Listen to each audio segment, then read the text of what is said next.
리더의 갑질이 생산성을 떨어뜨리는 이유. 폭언과 같은 리더의 인격 모독적인 행동이 직원으로 하여금 스트레스를 곱씹게 만들고 결국 심리적인 건강은 물론 신체적인 건강에까지 악영향을 미친다는 사실을 밝혀냈다. 이 실험과 관련한 내용은 KDBR 동아비즈니스 리뷰 280호에 실린 리더의 폭력적 말 행동, 직원 건강에 악영향에서 더 자세히 살펴볼 수 있다. 이외에도 중산층의 고학력자인 스웨덴 남성 3천여 명을 대상으로 한 연구에서도 유사한 결과가 나왔다. 거친 말과 행동, 인격 모독적인 태도를 일삼는 갑질 리더와 일하는 직원은 흉통이나 심장마비의 위험이 더 크다는 결과가 나왔다.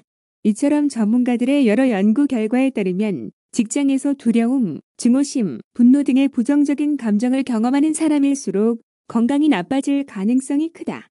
부적절한 분노의 표출을 비롯해 리더의 갑질 행위는 직원의 건강을 해치고 수명까지 줄이는 치명적인 원인으로 작용할 수 있다. 팀장과 팀원은 갑을 관계가 아니다. 박봉보다 더 싫은 것이 리더의 갑질 행위와 갑질 분노다.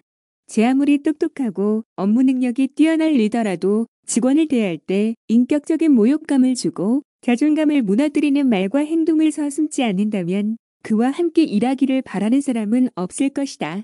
회사는 물론이고 소규모 점포만 가봐도 들어서는 순간 직원들의 얼굴이 환하고 에너지 넘치는 곳이 있는가 하면 경직되고 어두운 얼굴로 마지못해 손님을 맞이하는 곳도 있다.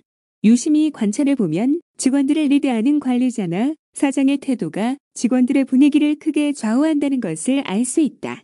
너 지금 뭐 하는 거야? 내 시급이 얼마인지는 알아. 손님이 없으면 청소라도 해야지. 앉아서 쉬고 있어? 손님이 없을 때 잠시 휴식을 취하는 것조차 꼴보기 싫어하는 리더가 있는가 하면 직원들의 피로감을 고려해 서로 돌아가며 휴식을 취할 수 있도록 시스템을 갖춰둔 리더도 있다. 후자의 경우는 직원들이 서로 눈치를 볼 필요도 없이 자기 차례가 되면 당당하게 휴식을 취할 수 있고 그렇게 재충전한 에너지로 일을 더 열중할 수 있다. 조금 있으면 손님들 몰려올 텐데 밥 먹으면서 무슨 잡담이 그렇게 많아? 밥 먹다 말고 손님 맞기 싫으면 얼른 먹고 치워. 사장 입장에서는 직원들이 밥을 먹고 잡담을 하는 시간조차 다돈으로 보일 수 있다. 그러니 얼른 먹고 다시 업무로 복귀했으면 하는 마음이 크다. 그러나 직원의 입장은 다르다. 다 먹고 살자고 하는 일인데 밥을 먹는 것조차 눈치를 주니 내가 왜 계속 여기서 일을 해야 하는지 회의감이 들기까지 한다. 이러한 불만과 짜증은 업무에 악영향을 미칠 수밖에 없으며 이는 사장으로서도 큰 손해가 아닐 수 없다.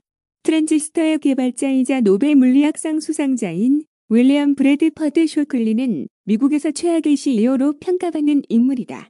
그는 반도체에 대한 아이디어를 최초로 제안하고 실리콘밸리에 제일 먼저 전자업체를 설립했을 정도로 똑똑하고 유능했다.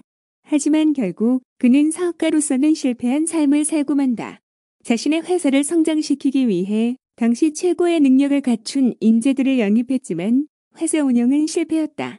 쇼클리는 요즘의 잣대로 본다면 전형적인 갑질 오너였다. 직원들의 능력을 의심하며 무시하는 것은 물론이고 기대에 부응하지 못할 땐 인격적인 모욕도 서슴지 않았다. 심지어 직원들의 월급이 적힌 종이를 회사 벽에 떡하니 부서 서로의 능력을 월급으로 비교하게 했고 마음에 들지 않는 직원은 사람들이 보는 앞에서 가차없이 해고하기도 했다. 내 회사에서 내 마음대로 하는데 누가 뭐라고 할 거냐? 리더의 아나무인한 태도가 결국 훌륭한 인재를 모두 떠나게 했고 그중 몇몇을 자신의 경쟁자로 만들어 사업적인 위기까지 맞게 되었다. 왜 멀쩡하던 사람도 리더가 되면 갑이 되고 갑질을 하는 것일까?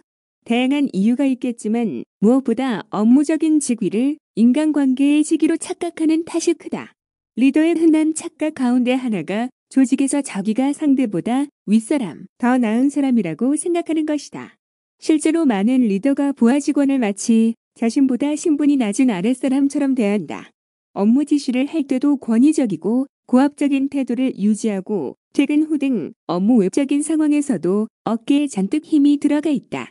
게다가 화가 나면 이러한 갑질이 극에 달한다.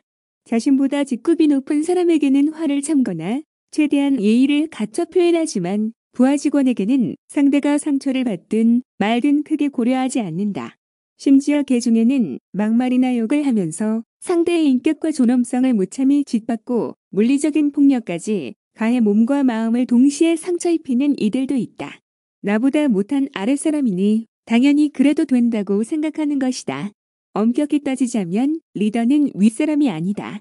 회사와 직원은 고용계약으로 맺어진 관계고 업무의 효율성을 높이기 위해 각자의 직위를 정한 것뿐이지 리더와 부하 직원은 갑과 을의 수직적 관계가 아니다.